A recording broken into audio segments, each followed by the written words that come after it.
everybody. Good evening. Welcome to this very unique but also timely event, I would argue, on our campus here at ASU. I'm Thomas Peglo-Kaplan. I'm the director of the Center for Judaic, Holocaust and Peace Studies. I would like to welcome you to this panel here this evening on the Black Panther Party and the 1960s Black freedom struggle, but I've absolutely no doubt that we will go beyond the 1960s and to the present day in the course of the evening. It's of course a distinctly unique event because we have so many distinguished guests here from the Black Panther Party, initially of self-defense, from Oakland to Winston-Salem, and also a member of the international section, so we can add to the mix North Korea, West Germany, the USSR, Algiers, and so on and so forth. So it's a timely event, of course, because we're still in the anniversary year of 2018, right? 1968, 50 years, the year of the global revolts, mostly youth revolts, but also, of course, in which we have very important activism and coalition building with African American activists, of course, in addition. We also, of course, have the ongoing conversation on our campus here, among others, not too long ago, a few months ago, with a member of the Black Lives Matter movement, a founding member, in fact, and other important conversations. And of course, tomorrow night, we have the Reverend Jesse Jackson on campus, and I want to encourage you to attend this event as well. It's conversations about ongoing racism on campus and beyond, police violence also in Chicago, New York, and so many other, in fact, cities, and of course the challenges of political organizing and bringing about racial justice, so long overdue. We also, of course, are operating on a campus that repeatedly, in fact, is subjected to Nazi and white supremacists, hate speech crimes. The last one only 10 days ago. These things, of course, are happening with greater frequency, beginning again in 2016, not just here, but also throughout the state, throughout the nations, and of course, as many of you know, of course, also abroad. These crimes are not just directed against the Jewish members of the community, without a question. I mean, the last one was the Holocaust and the Nazi flag and height, that was pretty obvious, but of course also against African American members of our community, and then so many other, of course, non-white and non-heterosexist communities as well. So in many ways then the event tonight addresses those issues, but it's also, of course, part an accompanying program of the exhibit that is now up in the library. And if you haven't seen them, we had a guided tour earlier today. I all encourage you to take advantage of it. It begins on the first floor and then goes up to the fourth floor. We have a little reception with some coffee, right, to wake up again, fully rejuvenated after this event. Right over there, and I invite you all, of course, to come and take advantage of this as well. It's an exhibit that commemorates the legacy of the party in powerful portraits and narratives, and some of those, of course, were originally published in the book by Suzun Lamaina, our artist visiting here from the great state of California, who, of course, will also address the audience in just a few minutes. There's also a book. I realize now I think we're running low on copies, but we also have a poster with it, and so, of course, please address her if you're interested afterwards. Before I introduce our guest, I would like to acknowledge, of course, the great many institutions who have made this event possible and who co-sponsor it. I've always been criticized of not reaching out enough, but this time I think we really have an impressive lineup. Of course, we'd like to start out with the Belk Library Information Commons. We really couldn't have done it without you. John Green, Erica Patillo, and so many others, right, who worked diligently on this one as well. The Africana Studies Program, who's supporting us tonight. ASU's Chief Diversity Officer, he is sick and sends his apologies, otherwise he would have addressed you. And even the Office of the Chancellor, which is fantastic, of course. ASU Office of Multicultural Student Development, always an important partner. The Black Faculty and Staff Association, the Black Student Association, of course. Yes.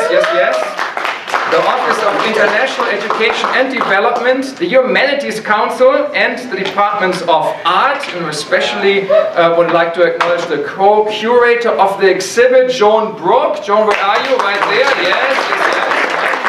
the Department of Anthropology, the Department of Culture, Gender and Global Studies, the English Department, the Department of Government and Justice Studies, the Department of History, yes, the fist goes up, okay, good. The Department of Philosophy and Religion, and last but absolutely never least, the Department of Sociology. So thanks to all of you, and of course also thanks to the various donors to the center, right, and members of the center without whom, of course, we couldn't be conducting this type of work. Okay, so now introducing the panel, and the reason, of course, why you're here, not to listen to me, but obviously to our panelists. The Black Panther Party, as most of you know, founded by Bobby Seale and the late Huey P. Newton in October '66 in Oakland, California, engendered, of course, from its very beginning, massive controversy. The Nixon administration dubbed the Panthers the, quote, greatest danger to the international security of the United States. Yes. The party emerged, of course, from the midst of black communities, so not outside, but really from the midst of it. Initially focused on police violence in these communities, not just Oakland, but certainly also beyond, but soon expanded its activism. By the times of the worldwide revolts of '68, which again we are commemorating tonight, the party had emerged as a national but also global media icon. And also in Germany, some of the work I've been doing indicates that very, very strongly. Thrust into a vanguard role with more than 50 chapters throughout the United States and an international section in Algiers, North Africa. We have a member of the section here with us tonight. It helped to build interracial alliances on a global scale and also a local scale. In fact, also invite Appalachia. Yes, that was especially threatening for the Nixon administration. The party considered itself engaged in a worldwide revolutionary anti-capitalist, anti-imperialist, and of course an anti-fascist struggle. At the same time, the party of course also quickly expanded its domestic activism in the form of survival programs that offered, among others, in fact, free breakfast and medical services to thousands of black Americans. And one of the very unique programs was the free ambulance program, and the person who ran it is right to my right, in Winston-Salem. So many, of course, including academics, including white academics, have spoken for and often falsified the records of the party's activism. The panel gives a range of former members, right, the opportunity to offer accounts of their own. In many ways, then follow up on their own accounts given in the exhibit, which again I encourage you to check out afterwards. So let me briefly then introduce the panelists. And start with the artist whom I've already mentioned, right, all the way to the far right of me. Suzun Lucia Lamaina received her BFA from the San Francisco Art Institute and her MA from San Francisco State University. An independent scholar, social documentary photographer and teacher, her work focuses on making portraits that reveal the interconnectedness of her subject's essence and the surroundings in which they live. She spent 5 years crisscrossing the country to complete her work on this exhibit, a social documentary photographic essay on more than 50, in fact, Panther activists. She is on faculty at the Harvey Milk Photo Center in San Francisco and also at Stanford University. So moving on now to Billy X Jennings, her nom de guerre, so to speak, given as he joined the Panther Party, as he was the age of many of the students in the room here. Active in the East Oakland chapter, but then moving on relatively quickly also to central headquarters. Also, of course, in Oakland, an assistant to Huey Newton, especially after his release from prison. And I promised everybody to keep it brief, because you want to hear from them, not from me. More recently, the main organizer of the Black Panther Party Legacy and Alumni Project. So if you want to know more about the party, the absolute best person, not just in the room, but in general, is Billy X. So please, of course, approach him. Great website, which I also recommend, and we also link from the center. Okay, so now, moving on. In fact, Barbara Easley Cox, whom you see here, almost to my right, active in numerous chapters, her activism in the party, both on the West Coast, but also later the Philadelphia chapter, also very important. And as I already mentioned in my earlier remarks, a member of the international section that, of course, was headed by Eldridge Cleaver in Algiers. active throughout and around the globe, spent some time in North Korea. We can talk to her about it later if you're interested. Also in Germany with an important underground paper, The Voice of the Lumpen, supported by West German SDSers, Karl Evolve, and others. Okay, then we have John R. Hayes, or Ras John, all the way here to my right, from the influential Winston-Salem chapter, really the strongest and the most important ones in the South. We can often also talk about strategies of the party in terms of going into the South or not. Where we headed, as I've mentioned already, the Joseph Bedell People's Free Ambulance Service, named after a young Panther who was killed by white wardens in a North Carolina jail.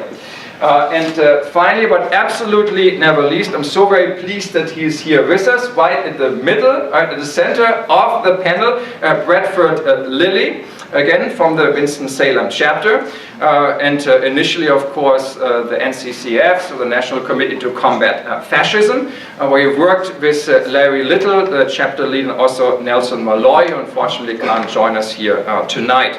Often arrested, threatened, and framed, arrested, beaten, and worse. He's now with us here tonight.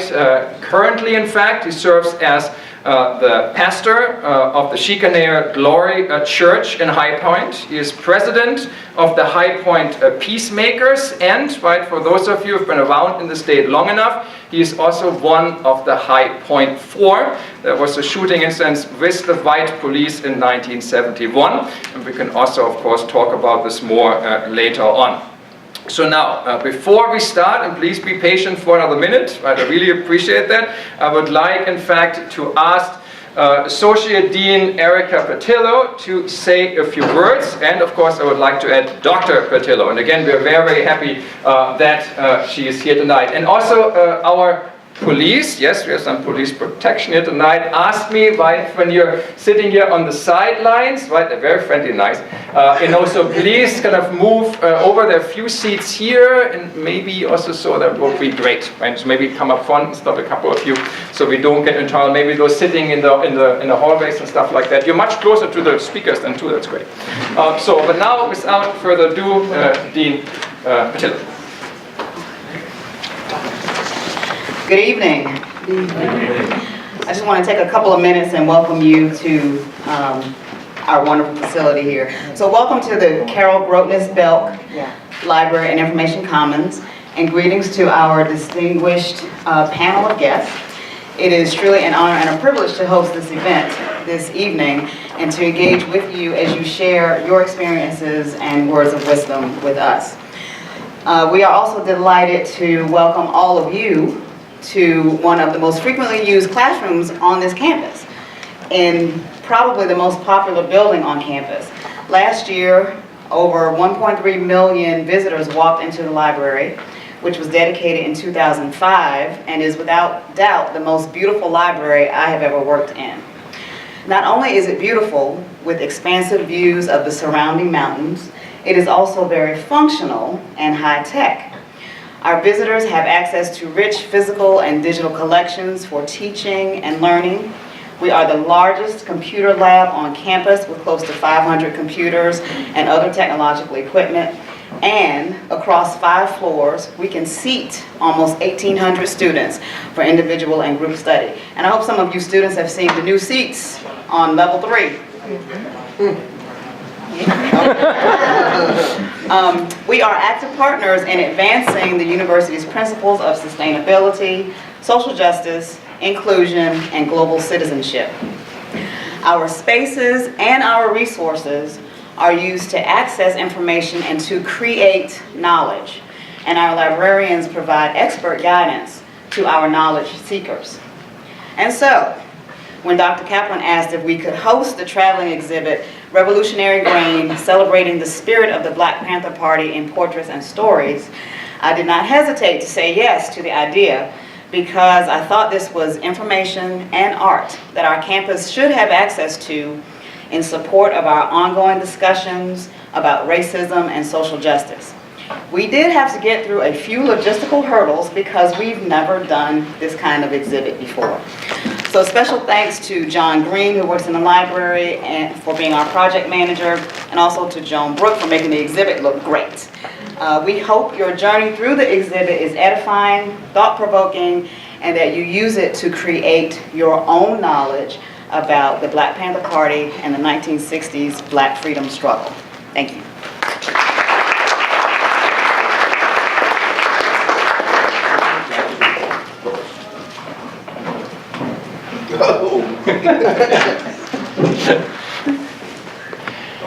Yes, you're on. Greetings, my name is Bill Jennings. Most people know me as Billy X. I joined the party when I was 17, 1968, straight out of high school.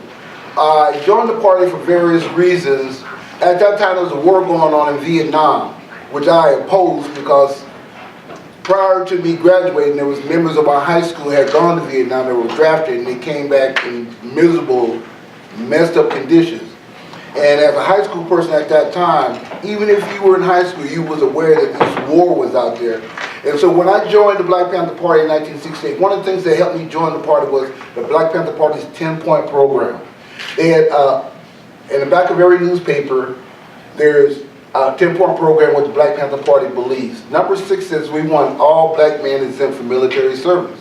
So when I read that, I said, hey, I can get with these guys, right? But it was more than that. It was what they were talking about doing in the future, you know? So in 1968, I graduated from high school. I had plans to go to UC Berkeley, but like most students, I found out I was 3 units short. Right? So you know what that meant? Summer school. So I ended up going to Laney Summer School, in which at the same time, Huey Newton trial starts in 1968, the summer of 1968. So all those people who are 50 or near 50, you understand, because Huey Newton's trial, you had to be from outer space and you've been here for 5 minutes not to know who Huey Newton was in 1968. Seriously, you know. So Huey Newton trial starts, and I'm going to summer school at a school that's 2 blocks from the courthouse. And so when they start, you know, justice for Huey, free Huey, I hear this in my 11 o'clock to my 11:50 criminology class. So after class, I bounce out of class and walk 2 blocks where I hear the chanting going on, and right before my eyes, the first time I seen a multiracial demonstration. I mean, with my own eyes. I've seen some on TV before, Martin Luther King, but this is the first time I've seen Asians, blacks, Native Americans, Chicanos working together to try to free Huey. And so that generated my interest in the party, and I joined the Black Panther Party and became a Panther in training. Now, a Panther in training is a process you go to before you become a Panther. Before you become a Panther, we have a reading list of maybe 35 to 40 books.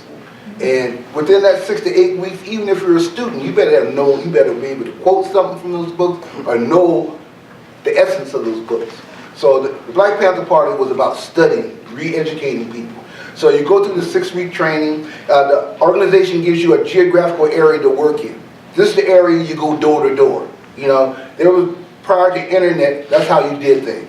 If you want to meet people in your hood, you went knocked on their door in the evening time, told them what you was about, asked them if there was any problems. And at that same time, in 1968, we were organizing with students across the country, I mean, particularly in the Bay Area, because there was a student.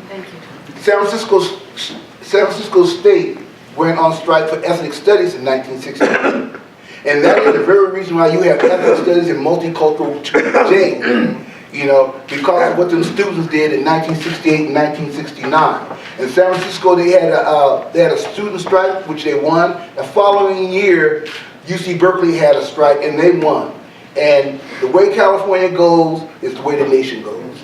So when the university level accepted ethnic studies, and so did the state level, that garners maybe about 1,500, maybe 2,000 jobs for professors who could earn tenure that way, right? So the Black Panther Party was a multi-racial organization. I mean, it worked with many different groups, but coming in as a Panther, you did door-to-door work. You sold the Black Panther Party newspaper. The paper came out every week. The paper sold for a quarter. The Black Panther Party newspaper was the #1 selling black newspaper in America, cranking out 350,000 newspapers per week. At that time, we had 51 chapters and branches of the Black Panther Party across the country. We had support groups in Japan. We had support groups in Africa. We had support groups in London. And there was a group called the New Zealand Panthers, the Polynesian Panthers, who were still active today, and there was a group that became Panthers also in Australia, and they were the Aborigine Panthers, as well as the Israeli Panthers. So we had the legacy and development of the Black Panther Party was global. What the Black Panther Party stood for is community service. We wanted our people, we wanted poor people to have power to determine their own destiny. That's point number one of the 10-point program. We wanted full employment for our people. We wanted education for our students and people so they can find out about their history. I grew up, my dad was in the military, so I grew up on military bases, right? And so even during those times, there was no such thing as black history, you know? So a person my age could relatively grow up not knowing the history, the contributions of an Afro-American in the society. So that was what the fight was about with ethnic studies and black history coming to the educational level. Black Panther Party fought heavily for those things to happen. And in turn, the whole society gained because there became an Asian Studies department, a Native American, Chicano, you know. So there was a benefit for everybody there. The Black Panther Party started many social groups to deal with social problems in the black community. And one of the very first things we dealt with was number 7 of the 10-point program was we wanted immediate end of police brutality and murder of black people. That's the first thing we acted on. That's when the Black Panther Party at that time was legal in the state of California to openly carry weapons. And we did that. So we patrolled the police in 67 and 68. We will follow behind them, make sure people wouldn't beat and brutalize, and make sure they went through the process. Mirandized and stuff like that. If necessary, we will follow the police down to the police department and bail that person out. And that way we would get a lot of recruits and respect for people because we stood on principle, right? Because what we're doing was against the law. You know, we was obeying the law. So to become a Panther in the community, you were like a hero. You know, you were like a person who was changing things. The Black Panther Party started many social programs, you know, from the breakfast program to a program we called the SAFE program. The SAFE program was Seniors Against a Fearful Environment. And this program was established for senior citizens because back in the day, before you was born, there was no such thing as direct deposit. Can you imagine such a thing? So when you get paid from your JOB or whatever, you had to personally, your grandmothers and grandfathers had to personally take that check to be cashed. Now, we all know there's criminal elements in the community. They prey upon weaker people, senior citizens, they assault them, they snatch their purses, and at that time there was no way for people to get reimbursed. So the Black Panther Party started a program where we would pick people up the first 5 days of the month and take them to cash their check, take them to the store and bring them back home free. Now, I don't know one single city in America that don't do that for senior citizens. I don't know one city in America that don't feed kids in the morning time. The Black Panther Party merged nutrition and education together. Yes, we did. Not no college kids, not no professional group. The Black Panther Party thought that was a necessary thing in our community and made that happen. Now there's millions and millions of American kids who are fed free lunch and free breakfast because of the Black Panther Party. And I bet 0% of the people know that the Black Panther Party initiated this, you know. So we had many programs that served the basic needs of the people. And another one was busing programs to prison, you know. In our community, blacks are arrested at a higher rate than almost anybody else, you know, compared to the population-wise, right? So we have a lot of Afro-American brothers in jail for no reason or some reason. So what we try to do is keep the family unit together. So we got buses donated. Yes, Greyhound buses donated. Every week we would take families to visit their loved ones in prison. If this program wouldn't have survived, they might only see their loved ones twice a year, Christmas and Easter. But now we have buses going to various prisons every week, so all you have to do is come and get on, because we never charge people for money for anything. So we had, we developed many social programs. The party was on constant attack, and during that particular time, the FBI, like was mentioned, was attacking the Black Panther Party. Many of the party members went to jail. We have 13 political prisoners in jail right to this very day. You know, so right now I'm going to cut it off. I guess my time is up. I'm going to pass it to whom? The neighbor. Boom. Yes.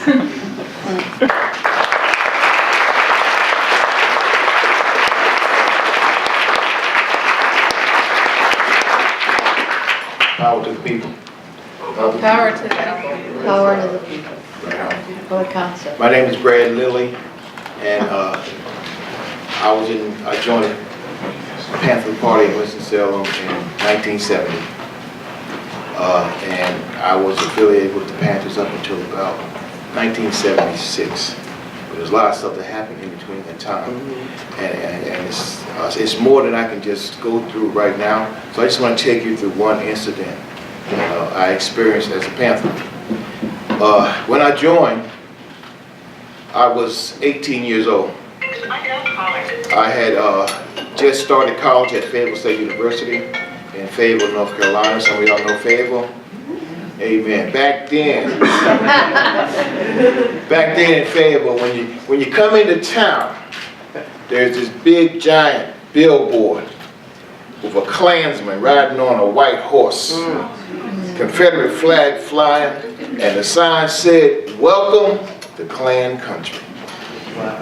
So I'm going to college. My mother's driving me freshman. I'm going to college, and I see that, and I had no idea. When I got to Fayetteville, I fully expected for the brothers and sisters there to be, on time. They, educate me. And what I found out was, and for anybody in the Greek fraternity, what I found out were they were more concerned about Greek fraternity than they were about revolution. And I was about making a change. I was about, James Brown was singing, "I'm black and I'm proud," and all that stuff was going on, and I had all this stuff going on in me, and I wanted answers. Two Panthers came through campus. Ed McQueen, Russell McDonald. They came through Fayetteville State University. I spent the whole weekend with them. I slept wherever they went, and I slept on the floor. And when they said they were going back to Winston-Salem, I went up to my dorm room, I packed my stuff, and I dropped out of school. I didn't tell anybody I was dropping out. I just left. I was going to be a Panther. Like Billy said, you just don't walk in the door as a Panther. There's a lot of stuff you have to go through. One thing I want to tell you about, and I don't want to take a lot of time. February the 10th, 1971. Cold Wednesday morning. Ice on the ground. We were at our community center in High Point, North Carolina. We had been sent there from Winston-Salem as Panthers to go into the community in High Point and organize. So we had a community center. We started a free breakfast program. We fed children every morning before we took them to school, because we believe that a hungry child will not learn. They won't learn until they're full, and then they can concentrate. Early that morning, about 5:30 in the morning, one of the brothers that normally stayed at the community center had went home the night before. It was his birthday. So he went home, be with Mama, get the cake, and Mama's cooking and all of that. And he's coming back for the breakfast program. It's about 5:30 in the morning, and he knocks on the door, and he comes in, and he says, "There's pigs everywhere. They're all around." We had been surrounded by the High Point Police Department, the SBI and the FBI and the Sheriff's Department. We found out later there were over 100 police officers there. They came on the pretext of evicting us. They came to kill us. We were the Black Panther Party for self-defense. There was a knock at the door, and our man at the door said, "Who is it? What you want?" And they said, "We'd like to talk to y'all." And he answered back, "We ain't got nothing to talk about." It was the chief of police. They stepped off the porch and they shot tear gas in that building. Now I want to tell you, tear gas does affect people, but you can be so scared that even tear gas won't make you come out of that building. And so we were in there choking on that tear gas, but we weren't coming out. Then a shot was fired. And some more shots. And when the shooting was over, one Panther had been shot, 3 police officers had been shot. And I want to tell you that I was a revolutionary, and I was willing to give up my life. But one of the brothers called from the inside and said, Larry's been shot. And I said, well, how bad is he? Don't know, there's just blood everywhere. And even though I was ready to give up my life, I wasn't ready to give up my brother's life. So I said, okay guys, we're going out. And to this day, I can't tell you who was the first man out that door. Because none of us wanted to be the first out the door, but we fully expected to be shot down as we came out. But we came out. And they arrested us and laid us on the ground, handcuffed us behind our backs. I was wearing a t-shirt. It was so cold that February morning that there was ice on the ground. As I laid on the ground and I was looking at brother that was laid beside me, we were looking in each other's eyes, and his body kept jumping, and my body kept jumping.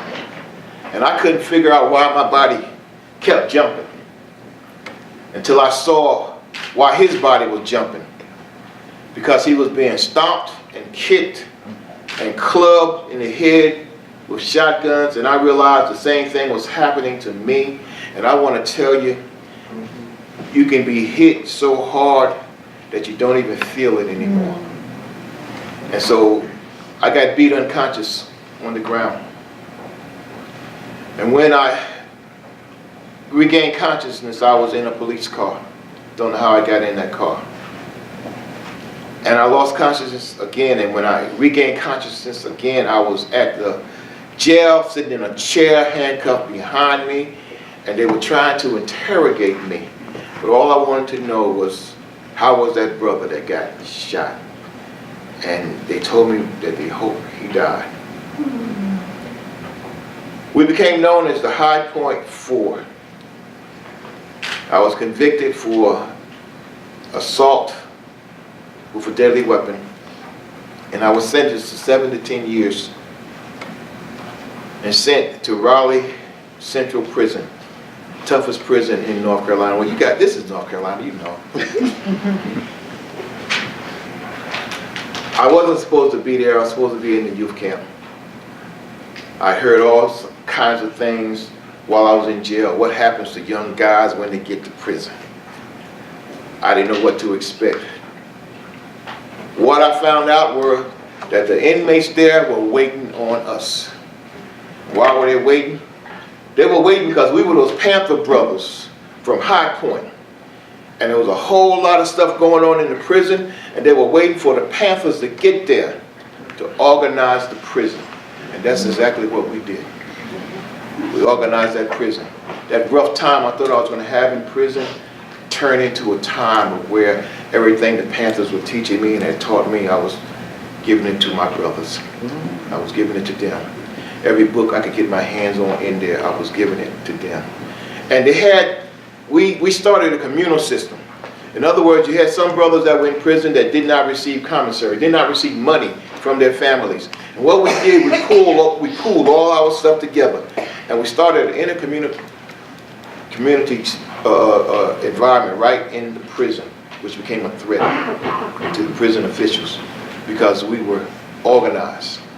We weren't divided along those racial lines anymore and all of that. There were black men in there getting themselves together. When I came out of prison, I was on parole. Panthers were still going on in Winston-Salem. But my parole officer told me that if I made any contact with them, he was revoking my parole. So everything I did with the Panthers after that was underground. And so I want to stop there. I've got a longer story to tell. But being a Panther, I found out one thing, and I tell it to people all the time. Panthers taught me that you had to take care of the community. We had to feed the hungry. We put clothes on people's backs. We had all of these free programs that we call survival programs helping our community. And then I became a Christian. And one day I opened up my Bible and I read in there, whereas you've done it to the least of these, you've done it unto me. And I read what those things were, and it was feed the hungry, give clothes to those who need clothes, visit the sick and those who are in prison. It was in the Bible.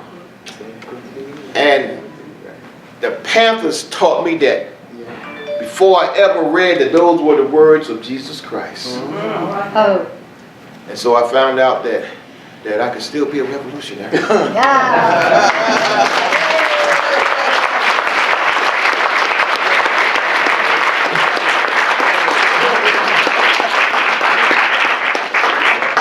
John, those were very inspiring words to me, because those are the kind of things that I came up hearing, and the way I got into the party was the same way, just looking around at my friends and Nelson Malloy, who used to be one of our commanders, and Larry Little. You know, we all grew up together. So we took some of this for granted, because a lot of this was teaching from our parents, you know, that taught us to be proud of who we were and what we were, and never to do anything that shamed or embarrassed them or the community, you know. If you came home and you had done something that would shame your family, you were in big, big trouble. You know, For real. look, you didn't want your grandmother to get her hands on you, or your mother. No. Or your uncle, or your father. Yeah. Because those were things that they did not tolerate back in those days, and should not tolerate today, even though they do, because kids are just not the same kind of kids as they were back then. The kids today don't have a lot of respect for their elders. They do not have a lot of respect for their elders. And I can say right readily why they don't, because a lot of their elders are not doing anything that they can be proud of, you know? You have to want to be proud of the people that you deal with, or the people that you try to emulate. You want to be proud of who they are and what they do. And you have to take a stand about some things. You just can't go along willy-nilly with everything that goes on. So I got together with Nelson and with Larry, and we tried to bring some of the youth together to do something for the community, you know?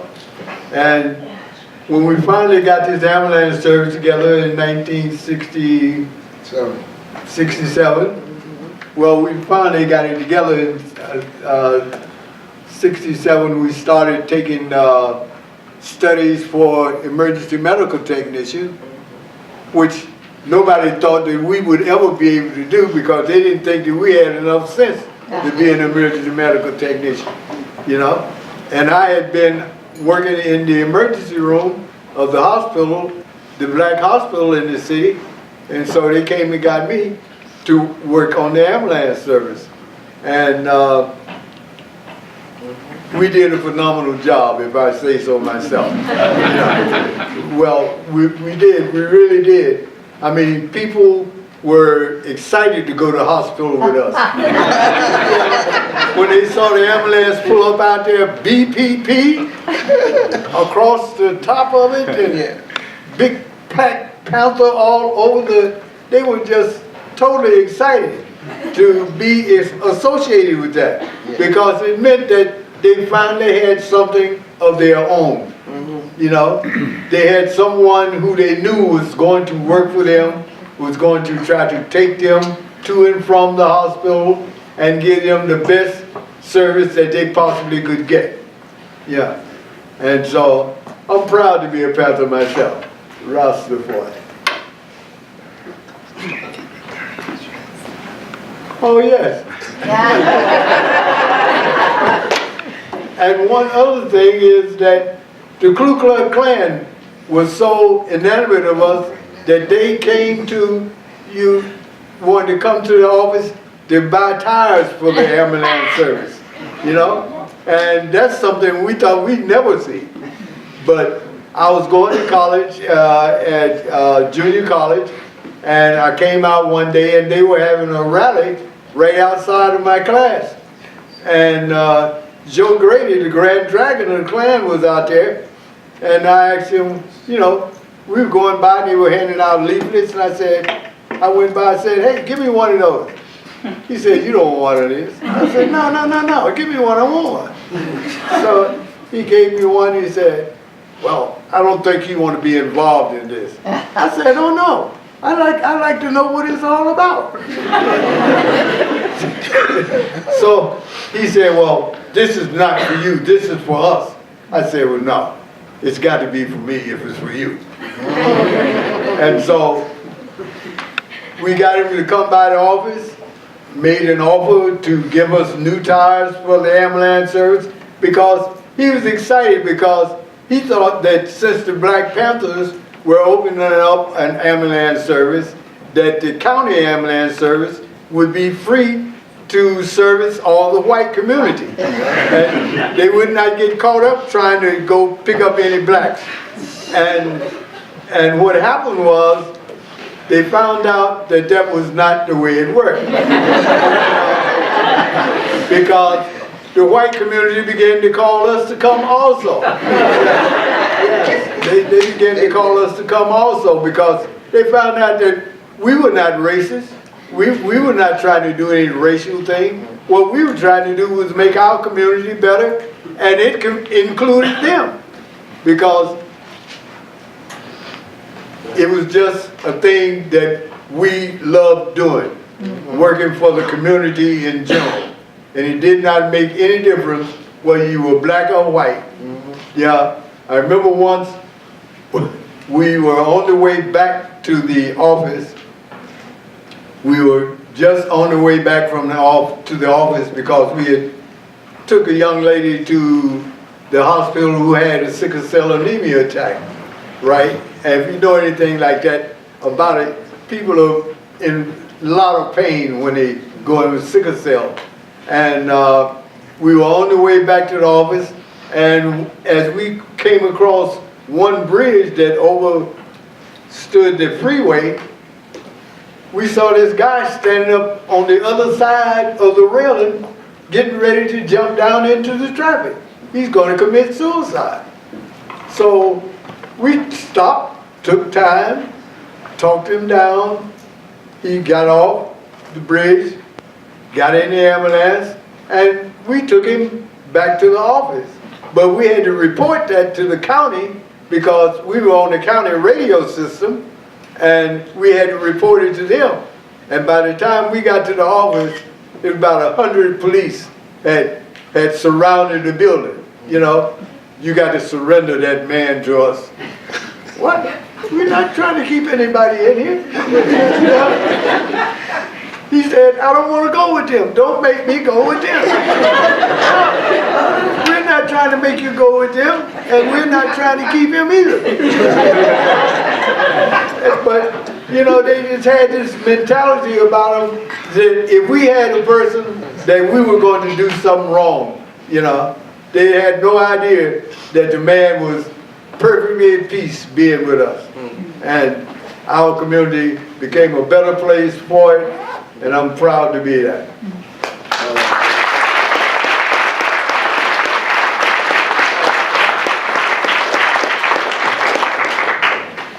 All power to the people. All power to the people. I am a servant of the people. I am not a former Black Panther. I am a Panther. Now I'm the only woman sitting up here, and as you can tell, I have never been scarred. I haven't been to jail. Nobody has ever hit me, unless they want to die.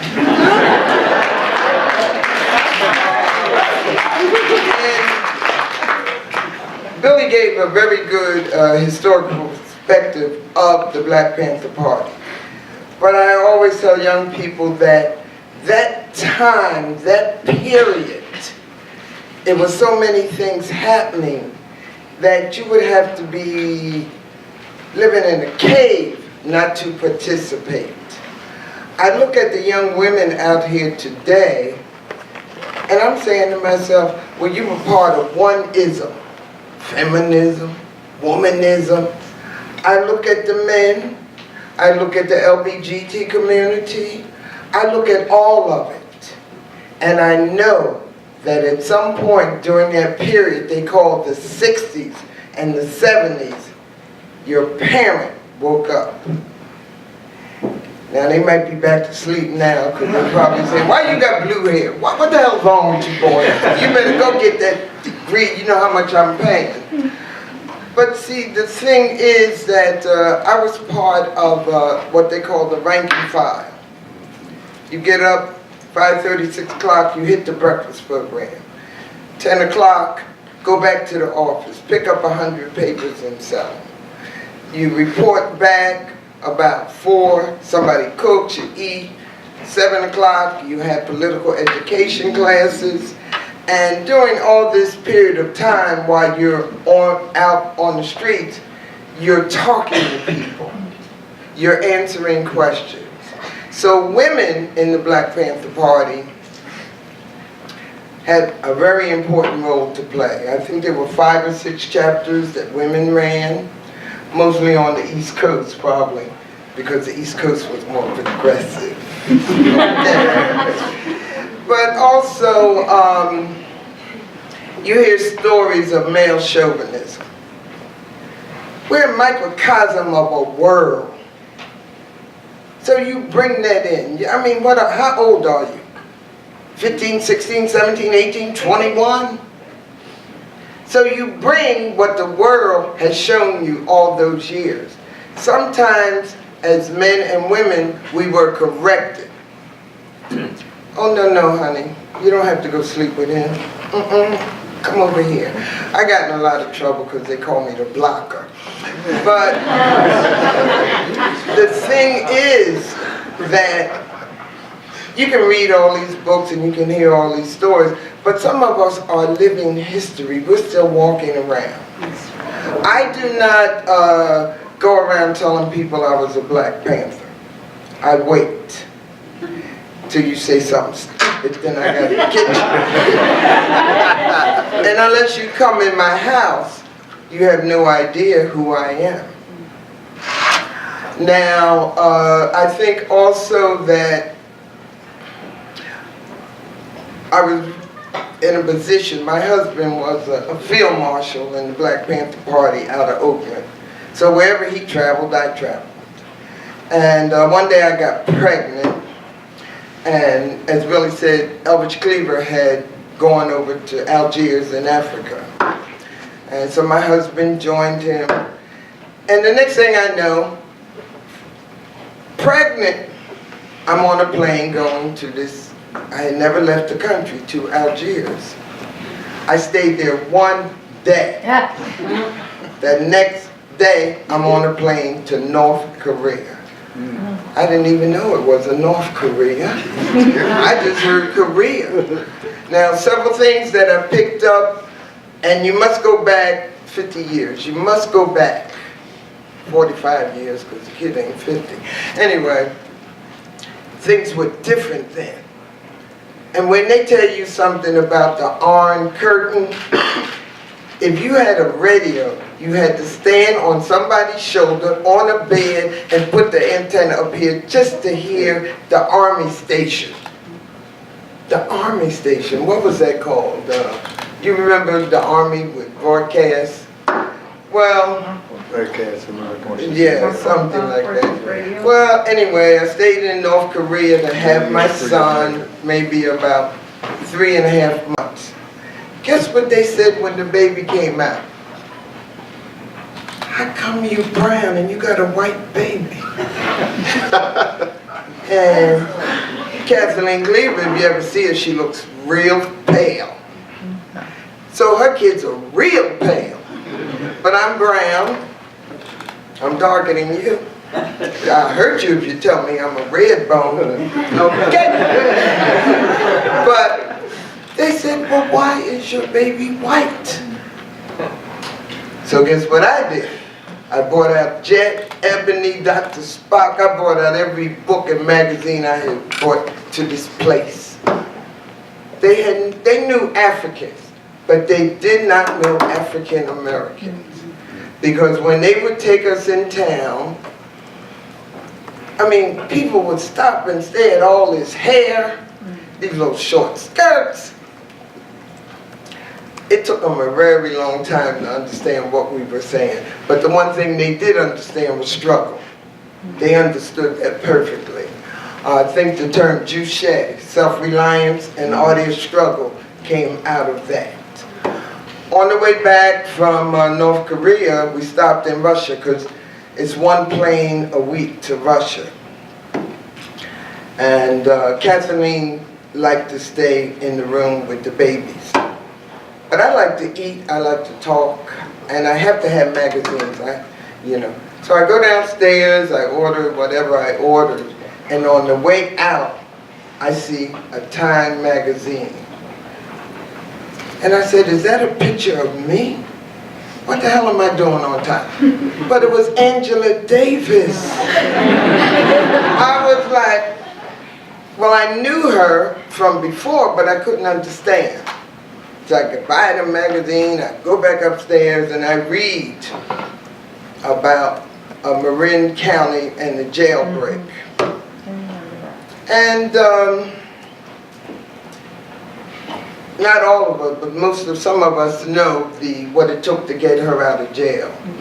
But the images of women before that point and after that point, because I think Billy said something about seeing a march with multiracial people. And it has not slowed down, has it?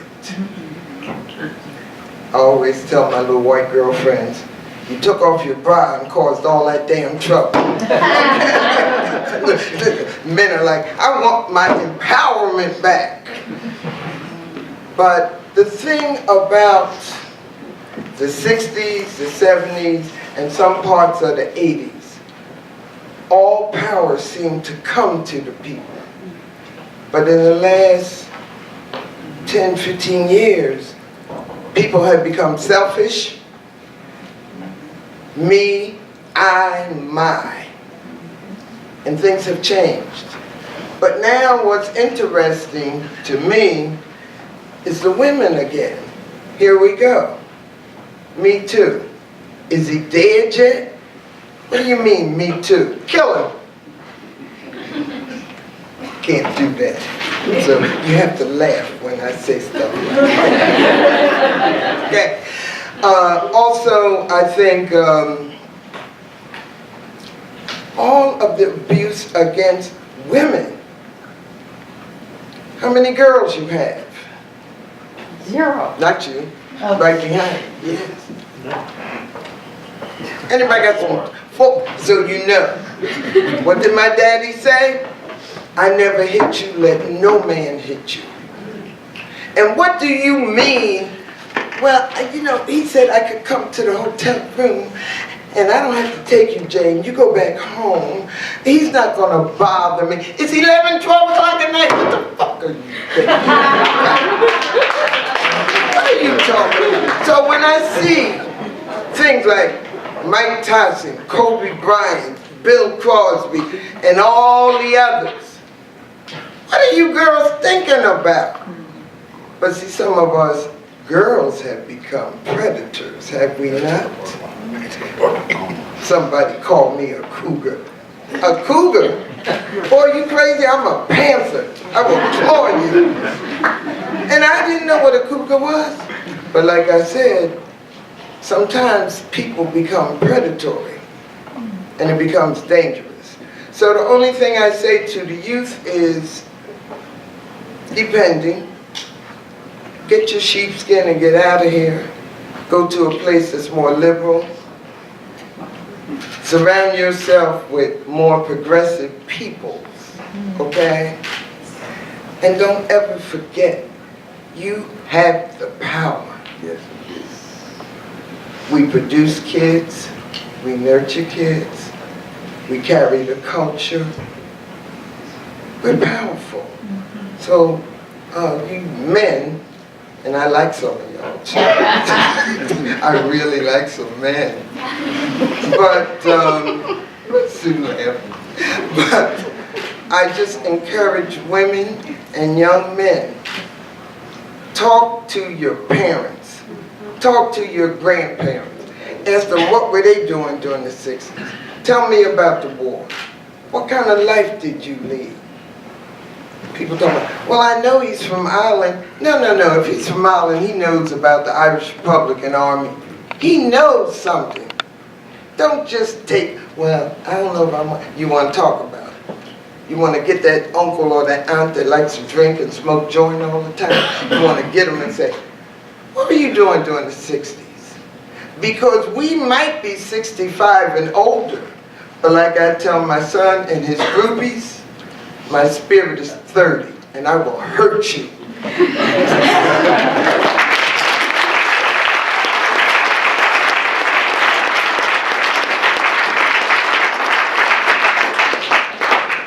How am I supposed to follow that?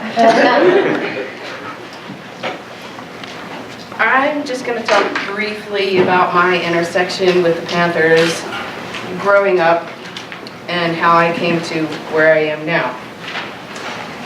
In the late 60s, I was in junior high school, living in Philadelphia. I was an inner city Southern Italian immigrant kid, and not too far from where I lived was Panther office.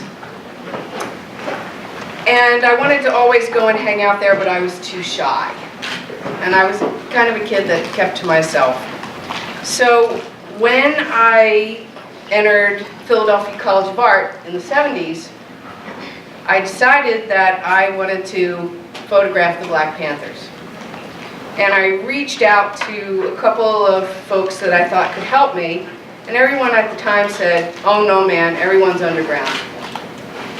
And what that person meant was people were really underground, and they weren't talking, and there were very few options at that time for me to reach out to Panthers. So I shelved the project for 40 years. Always having it in the back of my mind, but I shelved it. So I left Philadelphia, moved to the West Coast, and studied at the San Francisco Art Institute. The reason I went there was because Angela Davis was teaching there, and I wanted to study with Angela. When I got there, I discovered that there was another photography professor by the name of Perkle Jones.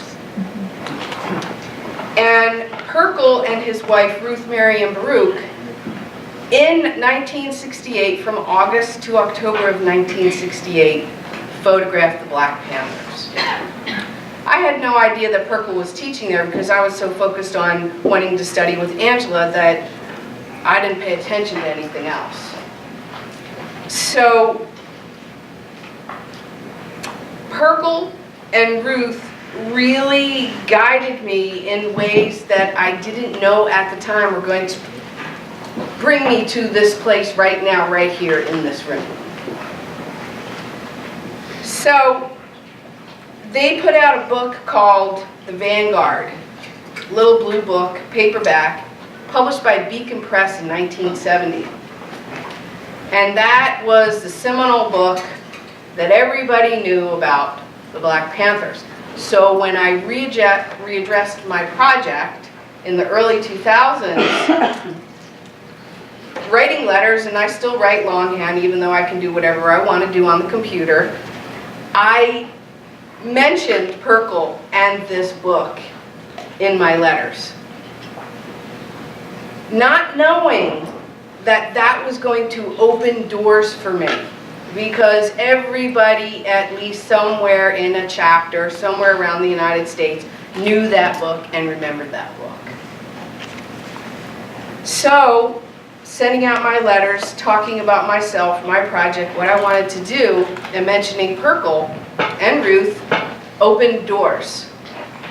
And I was living in Europe, and I had come back and was going through Philadelphia to get back to San Francisco, and I went to the African American Museum, and Richard Watson, the curator there, said, showed him my photographs and said, oh, you need to connect with Sister Barbara Easley Cox.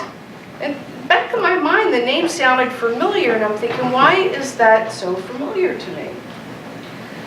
So Richard gives me her number, I call her, and she says, well, can you come tomorrow? And I said, is it possible we could meet today? Because I'm getting on a plane at 4 a.m. to go back to San Francisco Bay Area. Okay, come now. So I walk in the door, and I look at her, and I say, you look really familiar. We start talking, she takes me around, she has an altar in the living room that has various Panther photographs on it.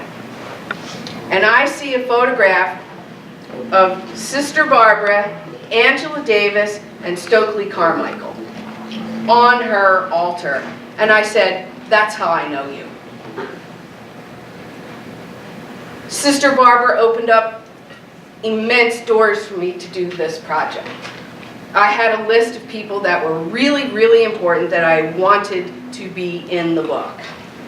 And Winston-Salem chapter had to be in my book because I knew about the free ambulance service and I knew how important that was.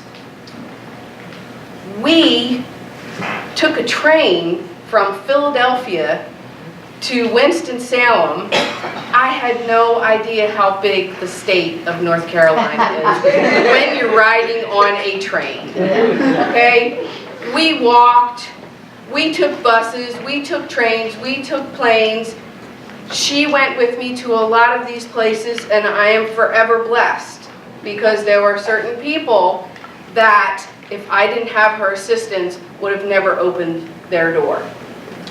The stories were also vital to the book because this is first time where Panthers are speaking in their own voice, not the media, not historical FBI facts, but based on 5 questions that I asked each one of them, which started with, how old were you when you joined the Black Panther Party? What did you do? What are your fondest memories? And what do you do now that's a continuation of what you did in your youth?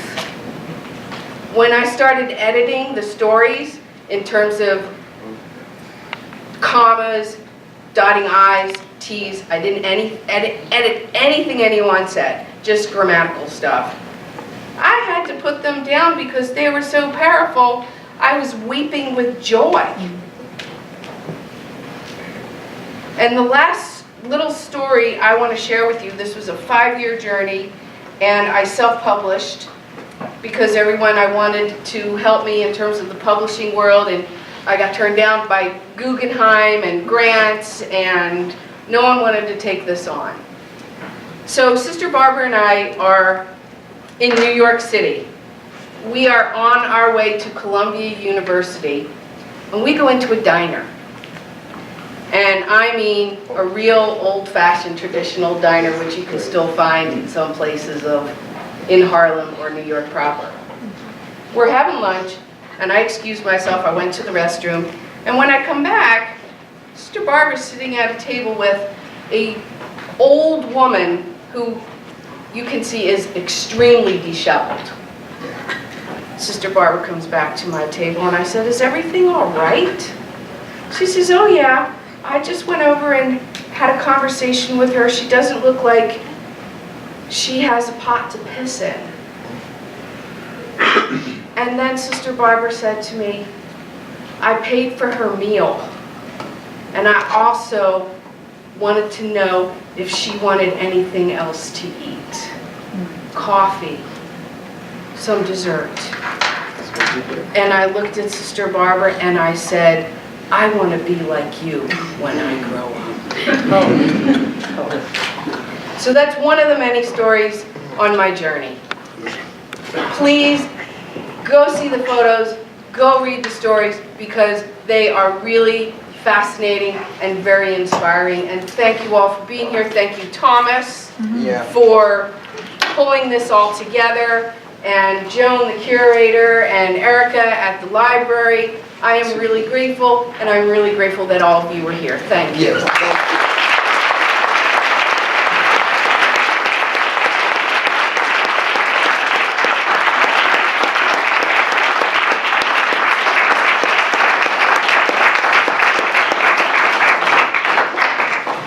Of course, we are not done yet. Okay. So there is, of course, a question and answer, and our panelists kindly agreed to it.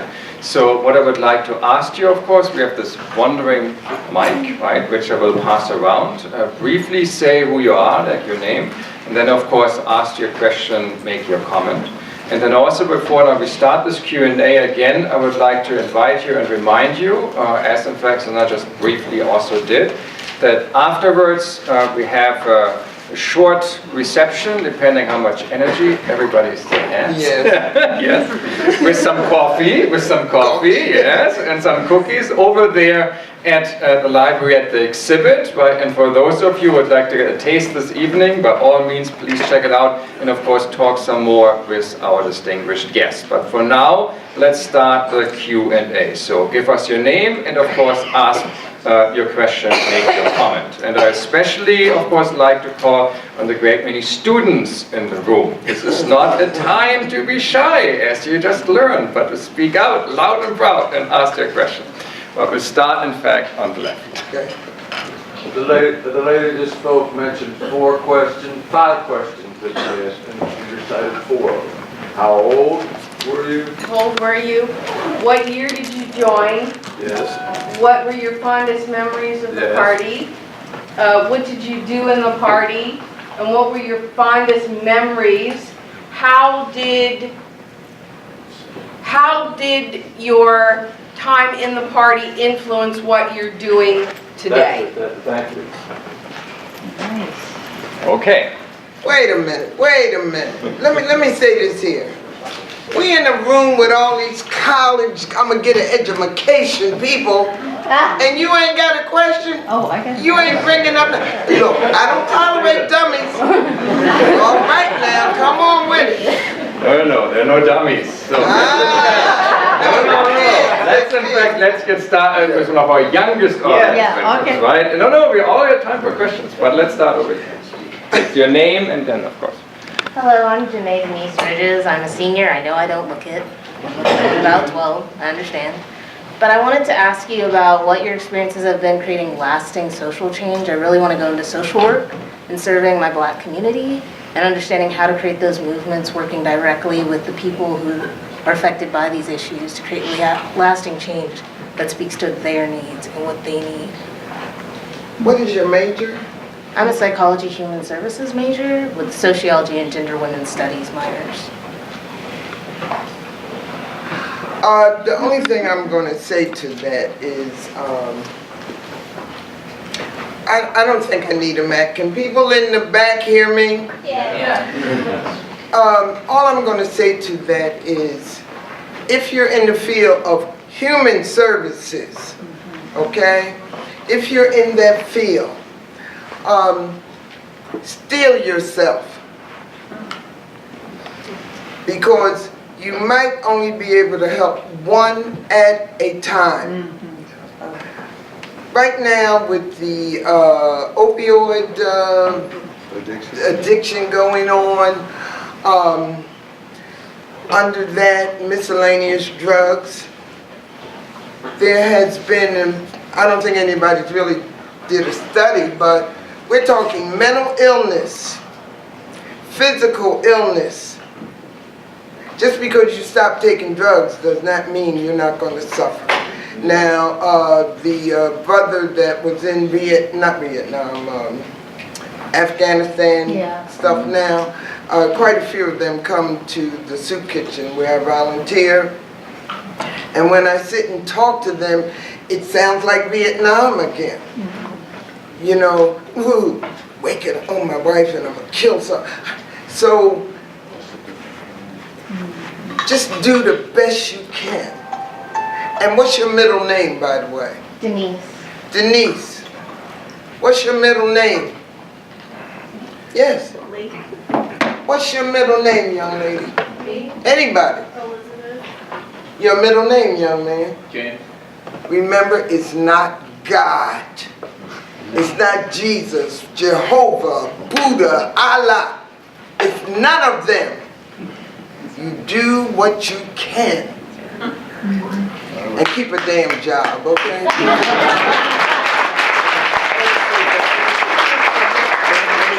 Let me piggyback off her answer also, because a lot of times when we set out and we say we want to make change, we set that goal. We're going to change some type of institution. We're going to change some type of system. But I'm going to tell you, the lasting change, a meaningful change, is when you can change somebody's mind. Individual. One person at a time. There's a sister who's in exile in Cuba right now. Her name is Asada Shakur. Asada says, in terms of organizing, start from where you are at. So if you're at college or in your job, start with people who have a common interest that you have and start building from there. Start from where you're at. You don't have to change the world. Maybe you can change people in your family or change your neighborhood. But start from where you're at. Hi, my name is Eva. I'm a senior studying studio art. And I have a question about kind of the demographics of us living in Boone, a town that's pretty much like the university mostly, and how we can find ways to better compensate for diversity that we bring in through university within our community, and look at like how local police violence might be an issue as we continue to encourage diversity within the university setting, and how we can address that within a communal way as well. Thomas, that's for you. It's about sharing experiences, I think, from other contexts. So. What you're doing right now. Yeah. But this is a good first step, you know, being involved in these type of conferences and just looking at the people around you and realizing that they are no different from you. They want the same thing that you want, you know. They want to have a nice life. They want to have understanding about what's going on around them, and they like to have peace, you know. Yeah. Just make sure that you're on the same page. I'd like to say something. Back in the 60s, late 60s, Black Panther Party did a lot of organizing. One of our chief hubs of organizing was Chicago. And one of the things that we did in Chicago was work with many people that was from Appalachia, from the hills, from this area. There was a group that was developed. They were called the Young Patriot Party. They were progressive young white students. Some of them wore Confederate signs on their back, but they wanted to change for their community. And in Chicago, you're going to have a guy come here tomorrow, Jesse Jackson. He stole the term from the Black Panther Party, which he coined it on his own, the Rainbow Coalition. Rainbow Coalition was started by Fred Hampton. And the Rainbow Coalition was the Brown Berets, the Young Lords, the Young Patriots, the Black Panther Party, and SDS, Student for Democratic Society. All right. That was the Rainbow Coalition. And also, that was the same combination that Barack Obama used also to be elected. So the Black Panther Party pioneered into working with different groups, many groups. We didn't care who you were, as long as you were doing something for the community and moving in a progressive manner, you know. So during the late 60s, before Fred Hampton was actually murdered in Chicago, they brought him up in the Appalachian Hills and they did a speaking tour. They went from school to community centers. So that, back in the 60s, you had a Black Panther roaming these hills as well. My name is Latrice. I am a second year grad student here with the school psychology program.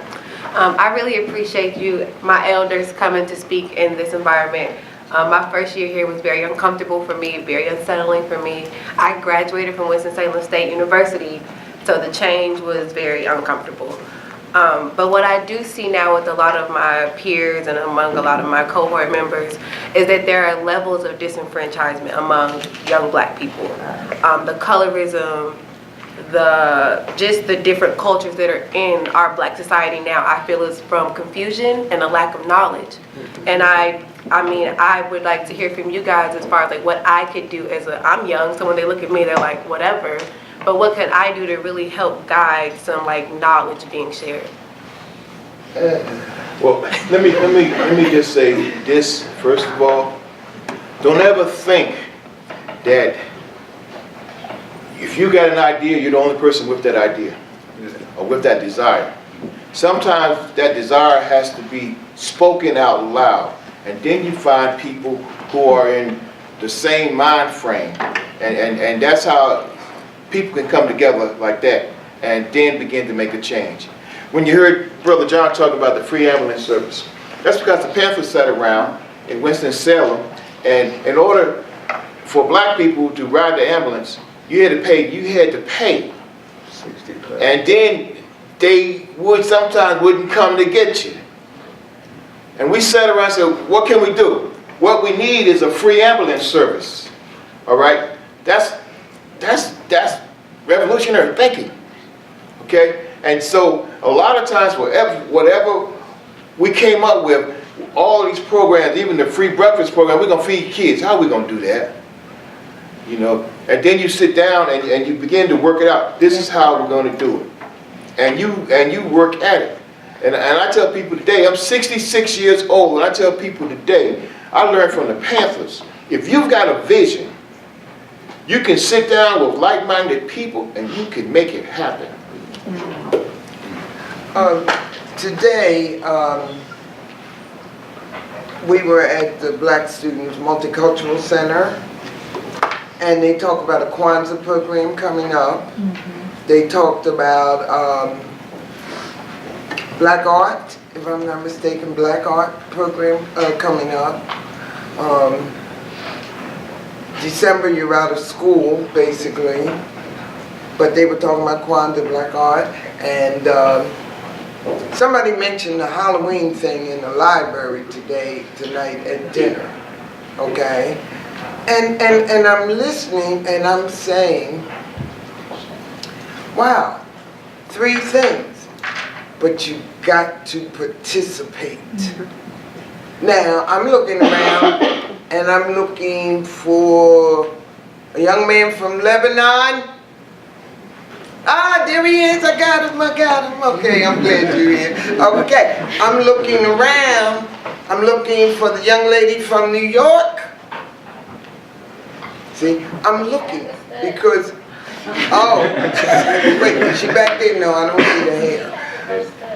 Oh, okay. See, so it's like one at a time, but participate in every activity. And you said something about being uncomfortable in a new environment. I live in Philadelphia. And every day when I leave my house and prepare to walk into the jungle, I go, ha! Okay? Because it's not something you can control. But what I have noticed from the airport, where did we stop last night? What was that store? Not CVS, what was the drugstore we stopped at? Walgreens. Hello, how are you? Yes, ma'am. Oh, hello, dear. Oh, you from Philly? What that mean? I'm gonna make you speak to me. I don't have to get a response. Hey, how you doing, Miss Eve? I saw you the other night. You want to sit down and have a drink together? If you see people that you see in here, say how you doing, what you doing. I don't have to go home with you. No. But as long as we're here, and that goes for you Europeans here also. I don't like white people, I like Europeans, okay? You see some of us, hey, how you doing? I saw you the other night. That was good, that wasn't good. What did you think about that professor class today? What did you really think about that? So if y'all don't start mingling, how's anybody else going to do it? And the cost of education, we asked about that today. I always tell people, if you're going to the Middle East, you better go with somebody you went to school with. If you go into Africa, you better know an African. Don't think you're going over there and all that, because they're waiting for you. Some questions. The world is, and if you're going to Italy, Lord knows, look Suzanne up. Don't, I know it's difficult. And maybe we didn't have that back in the 60s because so much was going on, you know. But what's the first thing I did when I came in? I went to 2 women. Your hair. Come here, girl, I like that stuff. And they go, oh, thank you, thank you. Take 5 minutes, 5 seconds. And I'm real good for walking down the street and stopping men and women. And you know why I stop you? Because I want to know why you wearing my stuff. I ain't gave you permission to take my stuff out the closet when we left the house, and you got my stuff on. What is wrong with you? So if you do not take it upon yourself, I ain't got to go home with them. You probably don't like the cooking anyway. But I can say hi. How you doing? In the Black Panther Party, we used to say, information is the raw material for new ideas. Yes, it is. Think about that for a minute. You know, so you were talking about how do you do that? Information is the raw material for new ideas. Plant that seed in someone's mind. Educate someone, you know, and that's how you set the example, because somebody's watching you say, she's cool, I think I'll do that too. So don't look for trends, you make the trends, you know. So it's all in yourself, you know, how dedicated you are. Maybe you're an aggressive person, you can do that. And maybe you can show that aggressive in other fashion. But like I said, be informed and use the information to enlighten people, you know. One way we used to get that kind of thing started was through our PE classes, political education classes. We used to sit down every day and take the newspaper and dissect every story in the paper, line by line. You know, you had to understand exactly what it was about, who it was about, and how it related to you in all facets of the paper. You know? So my sister used to be an instructor at Winston-Salem State, Laura Allen, in the nursing program, you know? So, I mean, I can understand what you were talking about. Yes. Okay, question over there.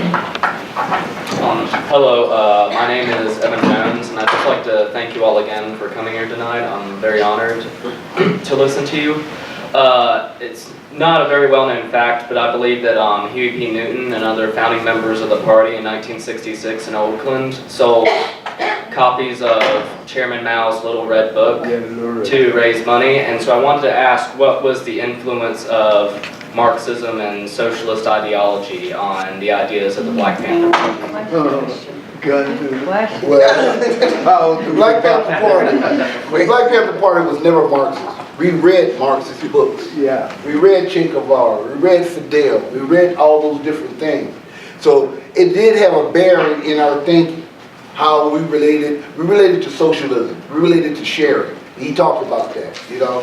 The Red Book was a very important tool, T-O-O-L, for the Black Panther Party, because it had within it necessary things for the growth of a young organization. In the Red Book, when Huey and Bobby first read it, they came across, I think it's on page 245, is the 8 points of attention. They seen that, they tore it out the book and nailed it to the wall and said, this is how our organization is going to be. And those 8 points of attention, some of them was Do not steal from the people. Return everything you borrow. If you break something, return it. You know. Do not take liberties with women. Do not ill-treat people, and do not yell at the people or use profanity towards the people. So those were the basic principles we took out of the Red Book right from the get-go, how to treat people, you know, and that was necessary for an organization of young people who were 17, 18, 19 years old, because, you know, that was necessary. And also in the Red Book, there's a chapter called 11 Points of Liberalism. 11 points of liberalism. It's very important that our organization reads this because it gives you a guidance or a way to act or to be, because the Chinese people, they fought 40, 50 years for their freedom. They fought a long time. And in the course of that fight, they learned a lot of lessons. And that's what the Black Panther Party did, come about and learn those lessons that was taught by Fidel, Che, many revolutionaries around the world. So the Red Book was a very important tool from the get-go. Oh, thank you. Next question? Yeah. So my name is Nicholas Daly, and so I was born around here and raised in the Appalachian Mountains. And you mentioned the Young Patriots and how y'all had tours up and down the mountains. And I was kind of wondering, first of all, what kind of effect y'all had on the communities up and down the Appalachian Mountains, and also for y'all in the Winston-Salem chapter. I was wondering if you ever worked with people from around here in Western North Carolina. Well, I can speak to just the part about when Fred came up and the Young Patriots. You know, they had a lot of influence because they were young people from this territory. They were from this geographical area. They had families here. And when they set up community meetings in churches and in community centers, people came out because people wanted to know what was the Panthers all about and what did the Young Patriots have to do with these guys, right? So there was a lot of interest, just like people came here tonight. They wanted to find out what the Panthers was about, the real inside story. So people were interested, and they used to pack the place. And Fred Hampton was a dynamic speaker, dynamic. And he won a lot of people over, a lot of people. And the organization that he helped build, the Young Patriots, they kind of went down in the mid-70s, but another organization came up. They were from the same area, and they put out a magazine called Keep Strong.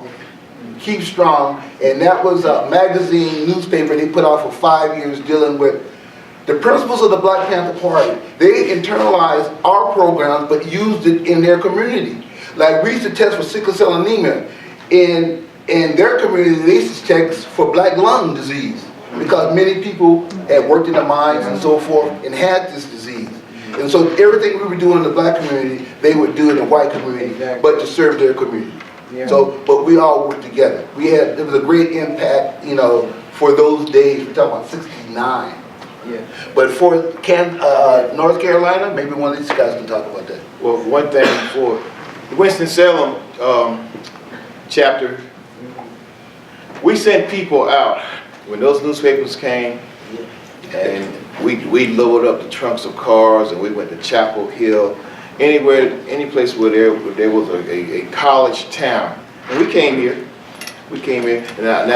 and when we got out on that college campus, and you had all of these white students, and you know, and they wanted to know too, you know, and so we shared whatever we had and what knowledge we had, because just like you had young blacks, you also had young whites that were rejecting a system that they had come to see as evil, and a lot of it had to do with the war.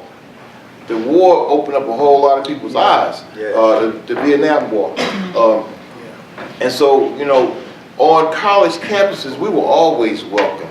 And, you know, we made our contacts, and, you know, if somebody would always go back and you know, continue that relationship, continue, you know, talking to these people, because there were times would come, and we knew it, that we would have to call on everybody to come together.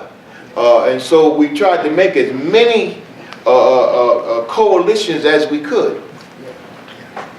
Can I have the name? I'm Julian Collins. I'm a global studies major. I'm Julian. I'm a global studies major. First, I just wanted to. Oh, sorry. Okay. Hi, I'm Julian. I'm a global studies major. First, I just wanted to thank you all for your service. A lot of people talk revolution, but not many live it. So, here's to you. But my question was, what would you say contributed most to the downfall of the party? You know, as it started to splinter. Well, a lot of different things. One thing that I know contributed was because of the FBI's COINTELPRO. It was a counterintelligence program that was waged against the Black Panther Party. A lot of things to cause factions and divisions within the organization itself. And so it was an FBI plan. They planned within our organization, they what we called agent provocateurs. And they would come in and join us as Panthers, but they work for the FBI. Yes. And the whole assignment was to tear us apart. So you had many people infiltrated in the Black Panther Party under the guise of being party members, but at the same time, the party also was changing because the times were changing. You have people in our organization who was coming directly from the Vietnam War. They were coming right off the battlefields, taking off their uniforms, and becoming Panthers. Many of them young brothers, many of them people didn't have the political insight to see the vision of the future, and they wanted to do damage now. Yeah. They wanted to take up arms and go out and do stuff. Black Panther Party leadership said, people ain't ready for that. Yeah. And so that tore the party somewhat. We had chapters and branches leave our organization because they didn't think we were living up to the revolutionary manner, you know. And we were just saying that, hey, we have to lead the people. The people have to start the struggle. Brother, if we don't fix that thing. Yeah, so anyway, you had people in our organization who were disenchanted with our method we were using. So that was a thing, but the main thing was the pressure the government was putting on the Black Panther Party. You know, I myself have been arrested maybe 12 or 13 times, little or no reasons. You know, some for some good reasons, some for no good reasons. Yeah. But at the same time, this is what brought the party down. You know, the constant bombardment. Instead of us using the money that we raised selling the newspapers or get donations, we have to bail out 3 or 4 people a day. Right. Yeah. You know, which kept our organization always wanting for money instead of putting that money into maybe getting another ambulance from North Carolina, you know, or maybe clothing the community a little bit better. So a lot of our money was taken that kind of way. And the constant pressure put on by the government, you know, I don't know if individually that people could take that kind of pressure. Yeah. You know, your phones are tapped, they're following you all the time, and then while you're asleep in your bed, they're trying to think of a case to put on you, you know. So those are kind of the elements we function under, you know. The Black Panther Party was not an organization that had great roots or history. The Black Panther Party was a group that popped up in 1966. We wouldn't like the NAACP or CORE, those groups have been around 30, 40 years. The Black Panther Party came about because we needed somebody to stop this mess that's going on now. We had to have somebody say, hey, stop these police from killing our people. There had to be someone to say, we're going to feed our own kids, right? So those elements brought FBI, Richard Nixon on the Black Panther Party. Now, I'm going to tell you a little story. This is funny. It's not funny, but it is funny. But what happened is, like Huey Newton was a law student when the party first started out, right? So he did 6 months law school, and his law professor was a guy named Ed Meese. Ed Meese was assistant DA of Alameda County, right? So he taught before the party went out and patrolled the cops and stuff, he learned all this stuff from Ed Meese, right? So when Ronald Reagan was elected governor of the state of California, he elected Ed Meese to be Attorney General, right? So when Ronald Reagan was elected to be president, he elected Ed Meese to be his Attorney General of the United States of America. So Ed Meese, I seen on an interview a couple of years ago, he was bragging on the fact that he thought he knew everything he knew. At the same time, he was trying to lock up the Black Panther Party while he was Attorney General, you know. So it's a funny kind of situation. Also, and let me just say this, and just so you can know, the FBI declared the free breakfast program one of the most dangerous things that could be in the United States. Feeding children. Feeding children. When you heard that we had that shootout, we had a shootout because we were feeding children. And so they declared that to be one of the most dangerous things in the United States. Why? Because it united communities. Because we as a people said, we'll take care of ourselves. What's interesting about your question is they go to your families and your mother's and father's friends who are seniors and whatnot. And one night I had gone out to some gathering, a party or something, and my mailman, he's there, he's jumping around, and he comes over to me and he says, "Who the hell are you?" I said, "Nobody." He said, "Well, why the FBI reading your mail?" And told me I better not say nothing. I was like, "Oh, okay. What you gonna do?" Yeah. What you gonna do? You assume that they know who you are, so you don't do anything stupid. The cloud. Nothing ever goes away from the cloud, does it? And y'all on there, and Nikki's on there, Nikki, whatever, with the hips and the body. She's on there fighting with Sister BB, and I'm looking and I'm saying, why? Why? What is this thing to let the ego be like, I'm a demigod, you're crazy, go sit your ass down. So, we lost a lot. And not only the Panthers, I think about some of the SDS people, I think about a lot of people who were, I see them now and everybody's aged. They better not be around no marijuana because they're going to be in trouble. Because they was like, I'm growing it, I'm going in the country. A lot of people suffered. But like I said, if you talk to your elders, get them alone and talk to them. Make them tell you, what were you doing in the 60s? Where were you? See, people talk about they want to be history majors. They ain't studied past 1940. If they studied that. You know, read some more books. And take your time. Don't rush out there talking about, well, I got a degree. You ain't got nothing but a bill. That's what I always ask the Temple students, because I live right there too. What are you studying? You ain't gonna never make no money. I told that to a bunch of law students. Man, they wrote me up. They wrote me up. But the cowards that they were, instead of saying, what do you mean? So they wrote me up. They gave it to the head of the church where I volunteer. I told her I ain't taking nothing back. I'm not taking nothing, I said to them. I don't know if they'll come back next year, but I won't messing with no chumps. Okay? Okay, so we have time for a few more questions, a couple more questions.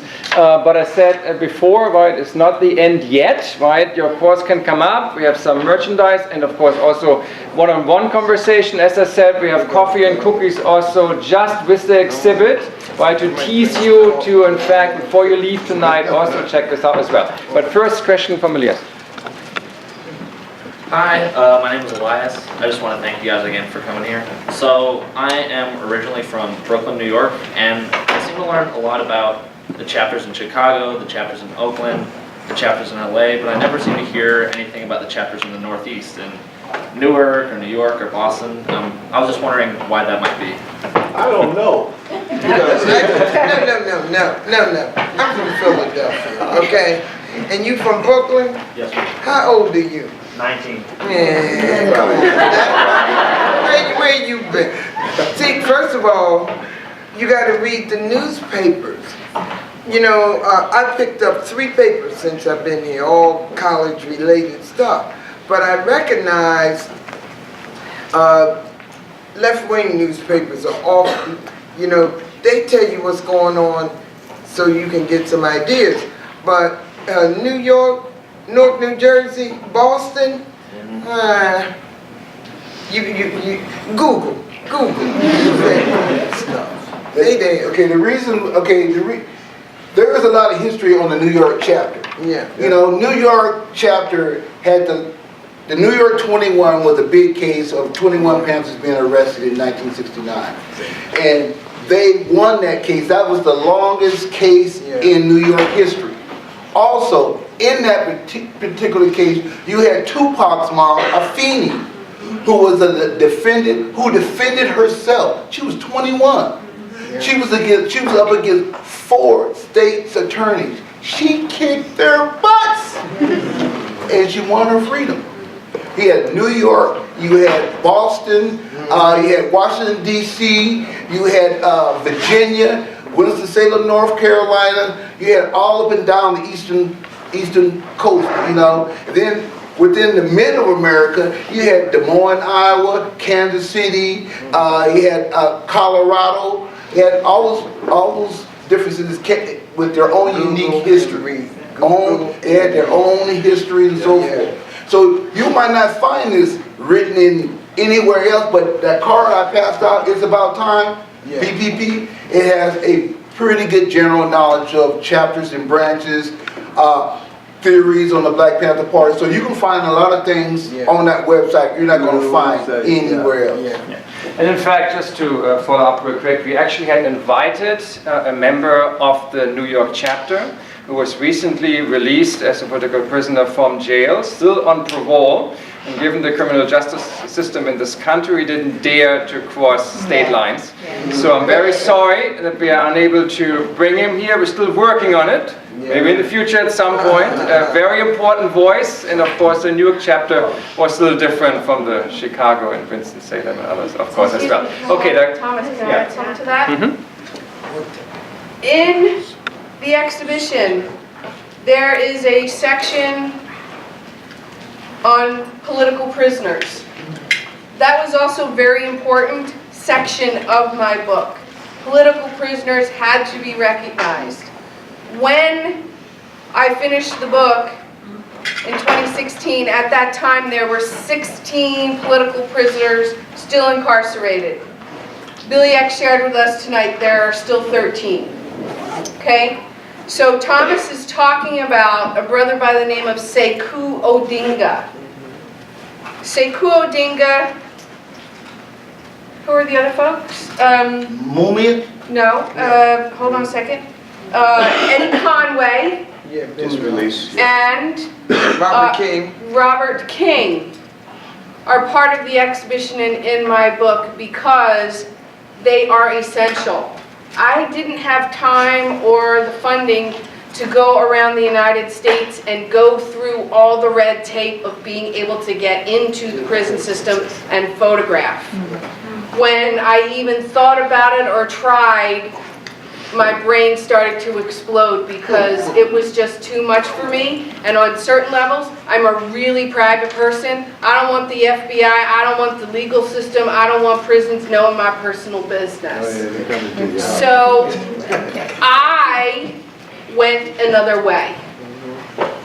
And I was really, really happy that I was able to at least have 3 brothers that were free. All of them, their stories are very unique. So they are highlighted in the exhibition. Okay, so short question. Okay, young man. Okay, so I'm 12 and my name is Caleb. And my question is, how can I get people like my grandma to listen that have it set in their mind that the Black Panthers are bad? Reading material. I would suggest to her get her a video or let her suggest some books to her, because the only way she's going to accept it is she goes through that process through her mind, through reading the book and rejecting what's in it or accepting what's in it. I would say reading the book. I got a DVD I'm going to give you before you leave. Maybe she'll watch that. And also, it's a historical fact now, the things that the Panther Party did for the people. I think over 60 different programs, survival programs. And just pull that list out and just show me what's wrong. What was bad about it? Because that's where most of our time was spent, with those survival programs and staying out of jail. And I just want to thank you guys. I brought 2 pens with me. I don't want to single anybody out to give them, but I'm leaving them on the table, and they're for whoever wants them. So we talked a lot about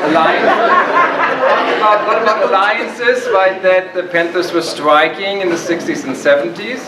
We have now the final question, right, going to a European, right, member of the SDS in Washington, D.C.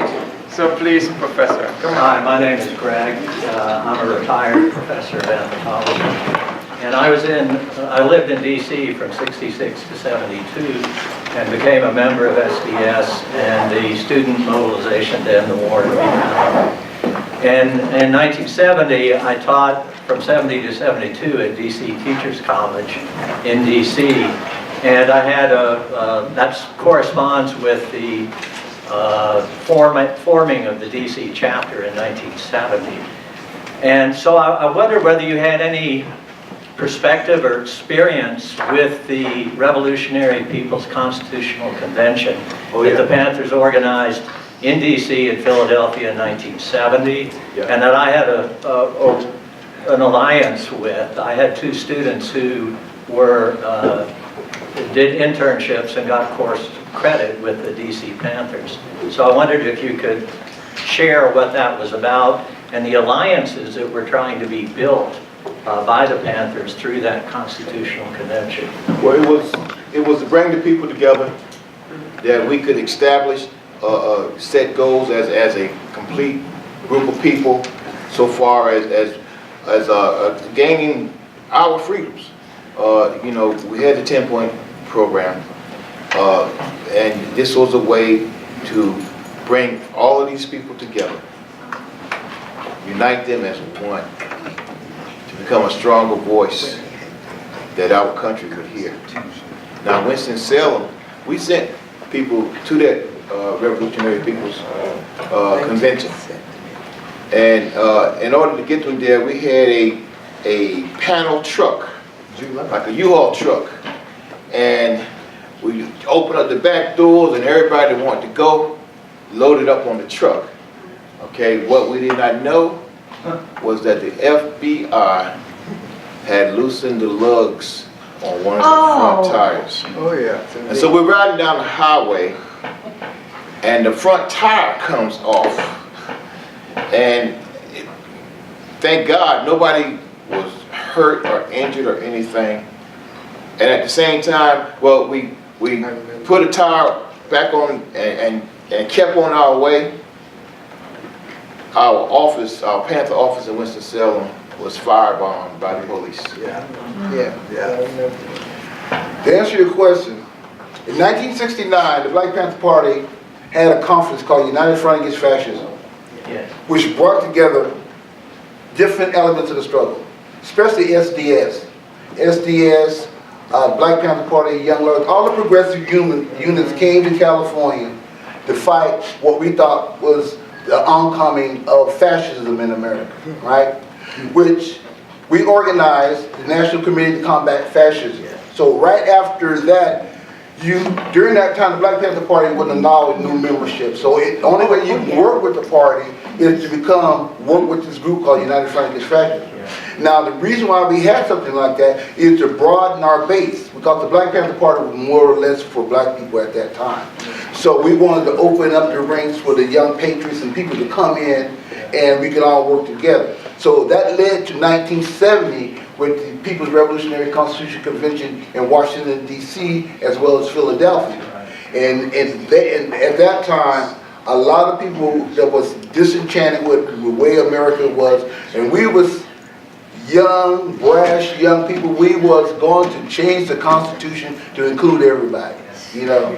So we had some high ideas, you know.